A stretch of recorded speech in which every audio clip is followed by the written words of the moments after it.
the wisest person I ever met in my life, a third grade dropout. Wisest and dropout in the same sentence is rather oxymoronic, like jumbo shrimp.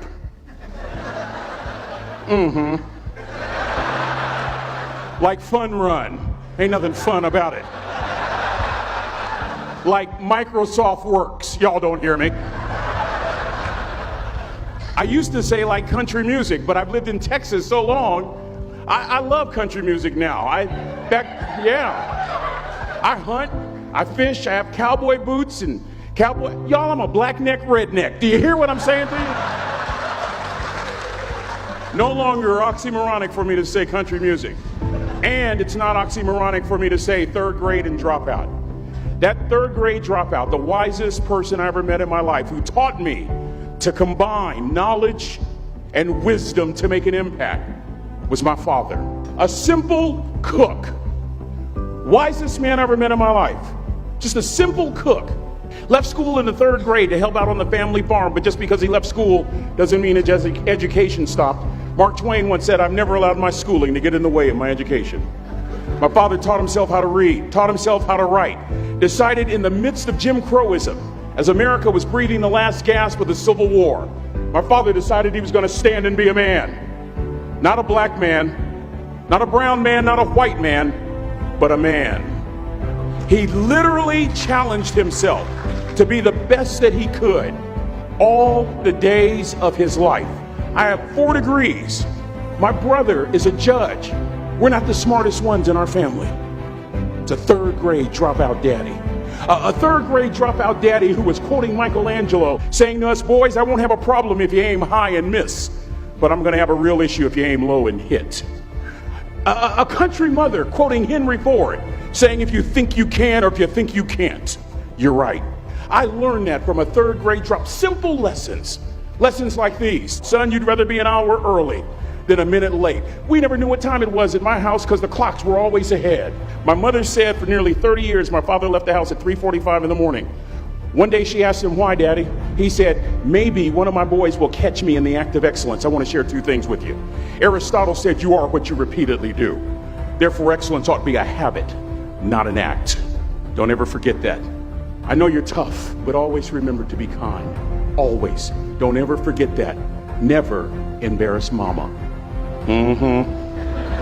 Yeah. If mama ain't happy, ain't nobody happy. If daddy ain't happy, don't nobody care. But I'm trying to tell you. Next lesson. Lesson from a cook over there in the galley.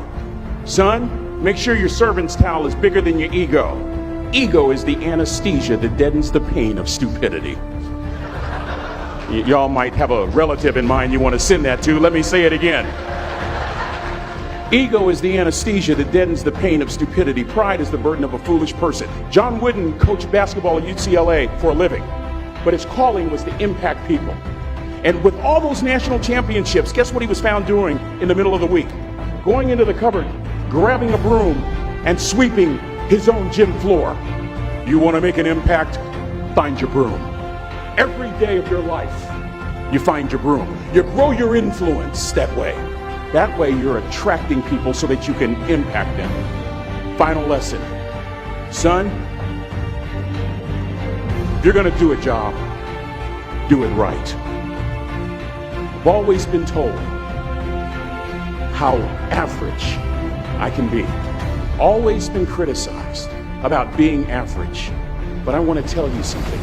I stand here before you, before all of these people, not listening to those words, but telling myself every single day to shoot for the stars, to be the best that I can be. Good enough isn't good enough if it can be better, and better isn't good enough if it can be best. Let me close with a very personal story that I think will bring all this into focus. Wisdom will come to you in the unlikeliest of sources, a lot of times through failure.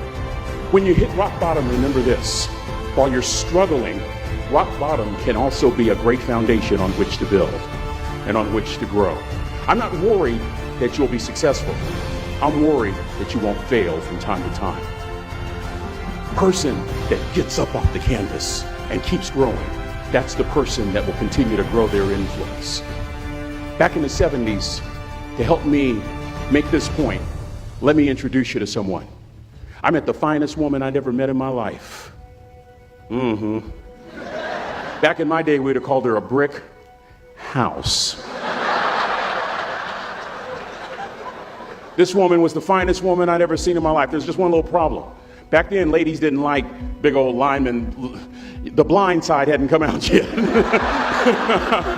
They like quarterbacks and running backs. We're at this dance, and I find out her name is Trina Williams from Lompoc, California.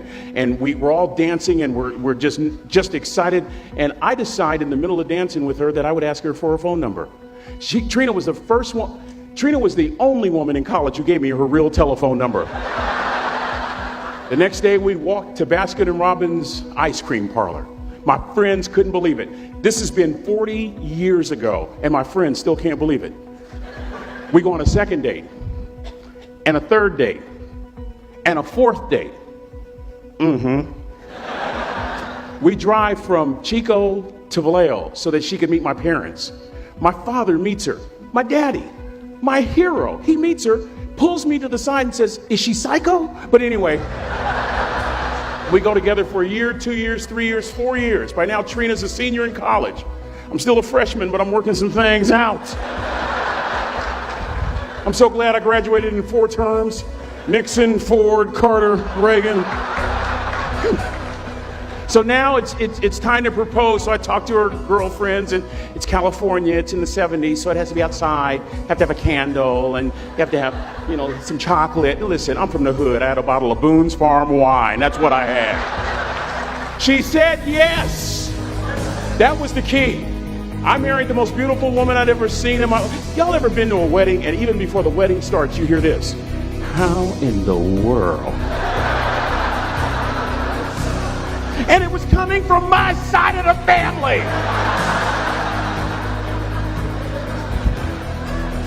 We get married, we have a few children, our lives are great. One day, Trina finds a lump in her left breast.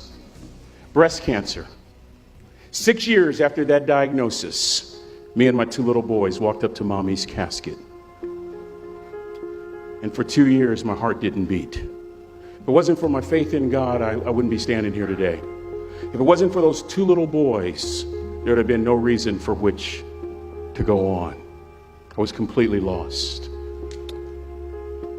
That was rock bottom. You know what sustained me? The wisdom of a 3rd grade dropout. The wisdom of a simple cook. We're at the casket. I'd never seen my dad cry. But this time I saw my dad cry. That was his daughter. Trina was his daughter, not his daughter-in-law. And I'm right behind my father, about to see her for the last time on this earth. And my father shared 3 words with me that changed my life right there at the casket. It would be the last lesson he would ever teach me. He said, "Son, just stand. You keep standing. You keep standing, no matter how rough the sea, you keep standing." And I'm not talking about just water. You keep standing. No matter what, you don't give up. And as clearly as I'm talking to you today, these were some of her last words to me. She looked me in the eye and she said, "It doesn't matter to me any longer how long I live. What matters to me most is how I live." I ask y'all one question, a question that I was asked all my life by a 3rd grade dropout. How you living? How you living? Every day ask yourself that question, how you living? Here's what a cook would suggest you to live this way. That you would not judge, that you would show up early, that you'd be kind, that you'd make sure that that servant's towel is huge and used, that if you're going to do something, you do it the right way.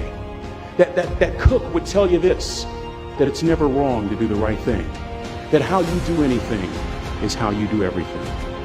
And in that way, you will grow your influence to make an impact. In that way, you will honor all those who have gone before you, who have invested in you.